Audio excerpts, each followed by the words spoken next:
Assalamualaikum warahmatullahi wabarakatuh. Perkenalkan, nama saya Dewi Kristiani dengan nomor NIM 07011382025251. Saya dari jurusan Ilmu Administrasi Pabrik angkatan 2020. Baiklah, di sini dalam mata kuliah Manajemen Pengadaan Barang dan Jasa ini saya akan menganalisis mengenai kelebihan dan kekurangan dari website pengadaan barang dan jasa pemerintah elektronik.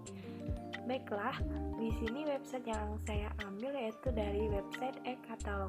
E-katalog sendiri adalah aplikasi belanja online yang dikembangkan oleh Lembaga Kebijakan Pengadaan Barang dan Jasa Pemerintah atau yang disingkat dengan LKPP. Aplikasi ini menyediakan berbagai macam produk dari berbagai komoditas yang dibutuhkan oleh pemerintah. Baiklah, di sini saya akan memulai menganalisis website e-katalog. Nah, untuk menganalisis website tersebut, kita harus memasukkan websitenya dulu ke halaman pencarian atau ke Google Search ya. Untuk websitenya sendiri yaitu e-katalog.lkpp.go.id. Nah, pada saat website tersebut diklik, muncullah pada halaman depan yaitu akan disuguhkan tentang banyak informasi-informasi dari website ini. Kemudian di dalam website ini juga terdapat menu seperti beranda, pengumuman, berita, informasi, unduh, tanya jawab, dan juga hubungi kami atau narah hubung dari website tersebut. Nah, di halaman depan ini terdapat 6 menu lainnya, yang mana yang pertama itu nasional, dan di dalam nasional ini pada saat saya klik terdapat nama-nama etalase produk dari penyediaan barang tersebut. Di sini terdapat alat laboratorium, alat penerangan jalan PDN, dan lain sebagainya. Kemudian yang kedua adalah produk lokal. Produk lokal di sini terdapat dari pemerintahan daerah Kabupaten Aceh, pemerintahan daerah Kabupaten Aceh Barat Daya, dan lain sebagainya. Tiga yaitu produk sektoral. Nah, pada saat saya klik di produk sektoral ini terdapat 189,646 produk dengan 7.224 penyedia. Di sini nama produknya terdapat Arsip Nasional Republik Indonesia, Badan Informasi Geospasial, dan lain sebagainya. Baik, yang selanjutnya yaitu produk KUMKM. Di sini terdapat 460,896 produk dengan 21.635 penyedia. Dan nama produknya ini terdapat seperti air tanah dan air baku dan lain sebagainya. Kemudian di sini juga terdapat rincian harga dari produk tersebut. Selanjutnya yaitu etalase dari inovasi. Dari inovasi ini terdapat hanya 296 produk dengan 54 penyedia. Terlihat ini jumlahnya sangat sedikit dari etalase-etalase yang sebelumnya. Di sini terdapat alat kesehatan inovasi energi, inovasi inovasi kemaritiman, inovasi kesehatan dan obat. Selanjutnya ke etalase PKDN dengan 949 produk dengan 87 penyedia. Di sini cuma ada 2 produk, yaitu produk tingkat komponen dalam negeri dan produk reseller produk tingkat komponen dalam negeri.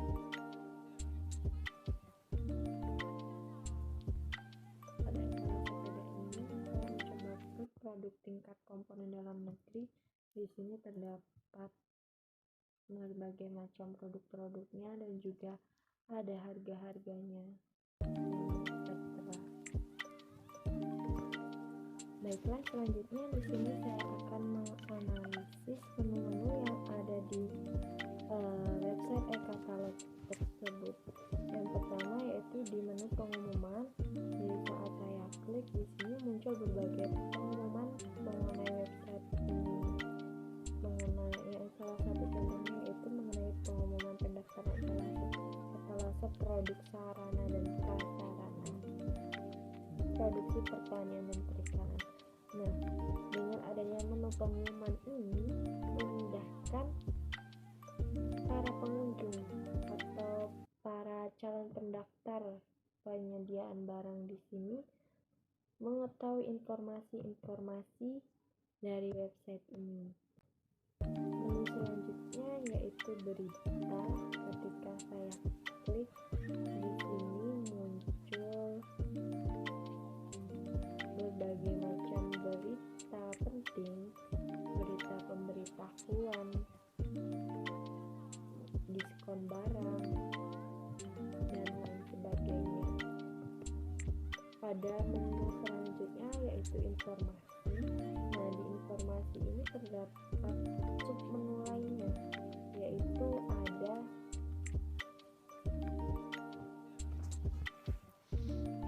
ada laporan pencantuman produk lama, laporan pencantuman produk baru, laporan pure casing lama, laporan pure casing baru, produk tayang, transaksi KLPD, kemudian yang terakhir ada transaksi sidecar. Saya coba klik salah satu menunya, tetapi di sini harus login terlebih dahulu, harus mempunyai akun agar bisa mengakses submenu tersebut. Yang selanjutnya kita ke menu unduh. Nah, di sini terdapat banyak file yang dapat diunduh berupa file petunjuk penggunaan aplikasi Pure Casing Mini Kompetisi, petunjuk penggunaan aplikasi Pure Casing, katalog elektronik, dan lain sebagainya. Dengan adanya menu ini, para pengunjung atau para calon penyedia dapat mengunduh file-file tersebut dengan mudah tanpa harus login terlebih dahulu. Selanjutnya ke menu tanya jawab. Nah, di dalam menu tanya jawab ini kita bisa memberikan pertanyaan-pertanyaan tentang website ini, seperti halnya yang ada di website ini. Pertanyaan seperti apakah diperlukan jaminan pelaksanaan untuk pengadaan melalui Pure Casing ini. Dan di sini juga sudah dijelaskan, tetapi hanya jawaban singkat saja yang diberikan. Nah, yang selanjutnya yaitu menu hubungi kami atau call center dari website ini sendiri, dari website e-katalog LKPP. Di sini terdapat nomor WhatsApp yang bisa dihubungin dengan jam konsultasi pada pukul 09.00 sampai pukul 13.00 WIB setiap hari kerja. Kemudian di sini juga terdapat konsultasi secara langsung, tetapi untuk saat ini masih ditutup selama masa PPKM.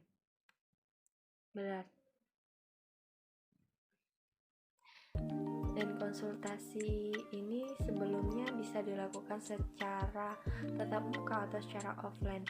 Namun mengingat masih pandemi COVID-19 ini,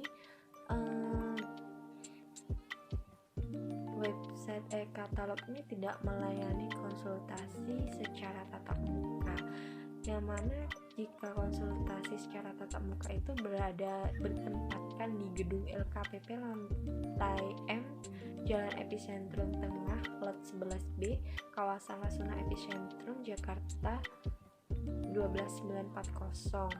Setiap hari Senin, Selasa, dan Kamis pukul 9 sampai dengan 13 WIB, dan pada hari Jumat pada pukul 9 sampai dengan 11 WIB. Nah, sebenarnya apa aja sih kelebihan dari website e-katalog itu sendiri bagi konsumen dan juga bagi perusahaan? Nah, baiklah, di sini saya akan memaparkan tentang kelebihan dari website e-katalog tersebut bagi konsumen. Nah, bagi konsumen itu ada beberapa kelebihannya. Yang pertama, akses menjadi lebih mudah, yang mana dengan menggunakan e-katalog akan lebih menghemat waktu karena e-katalog dapat digunakan kapanpun dan dimanapun. Hanya dengan satu perangkat seperti gadget, konsumen sudah dapat melihat beberapa e-katalog sekaligus dari jumlah toko maupun supplier. Yang kedua, selalu diperbarui atau diupdate. Katalog elektronik ini tidak bisa kadaluarsa. Apabila ada pembaruan seperti tingkat efektif dan efisien, maka bisa langsung diupdate. Katalog ini akan selalu diperbarui, baik dalam hal foto, produk, harga, maupun promo yang berlaku. Kemudian yang ketiga yaitu informasi barang atau jasa ini menjadi lebih transparan, yang mana dengan menggunakan e-katalog ini, informasi mengenai barang atau jasa selalu update dan transparan, sehingga tingkat kecurangan bisa diminimalisir dengan menggunakan e-katalog. Karena informasi dalam katalog elektronik ini yang tertera berarti telah disepakati oleh pihak penyedia barang atau jasa dan dianggap sah. Kemudian yang keempat, pengadaan barang jasa menjadi lebih efektif. Kenapa dikatakan lebih efektif? Karena dengan menggunakan e-katalog, konsumen akan lebih mudah dalam melakukan kesepakatan harga dan juga tentang waktu pembayaran saat proses pengadaan barang jasa. Kemudian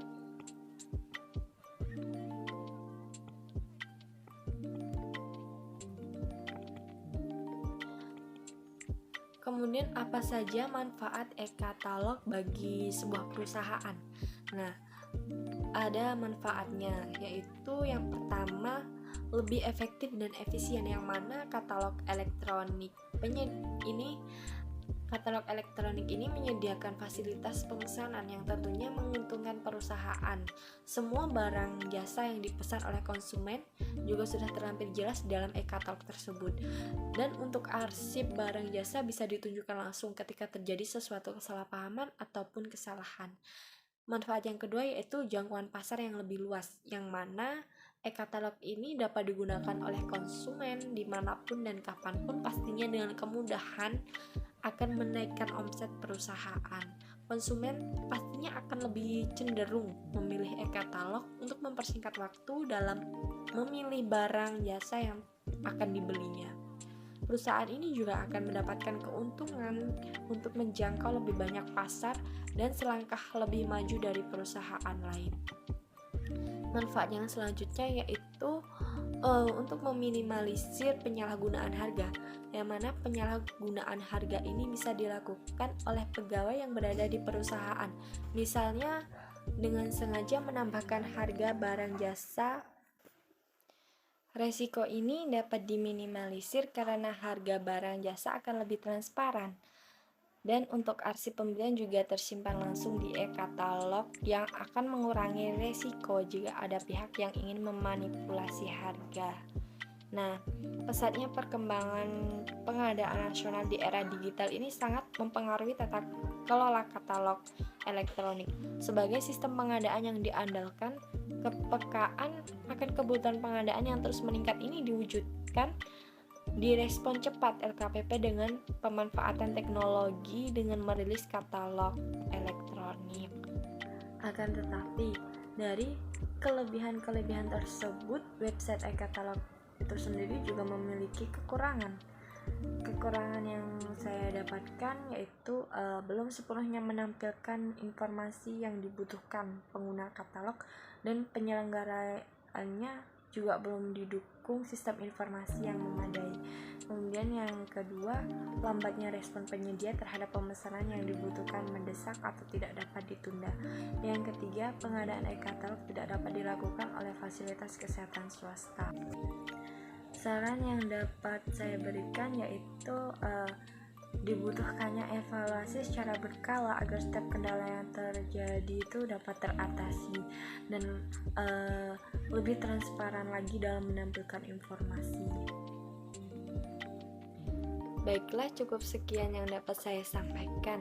Apabila terdapat paparan yang mungkin salah atau mungkin kurang, saya mohon maaf yang sebesar-besarnya, karena manusia itu memang tempatnya salah dan kesempurnaan hanya milik Allah Subhanahu wa Ta'ala. Sekian saya akhiri. Wassalamualaikum warahmatullahi wabarakatuh.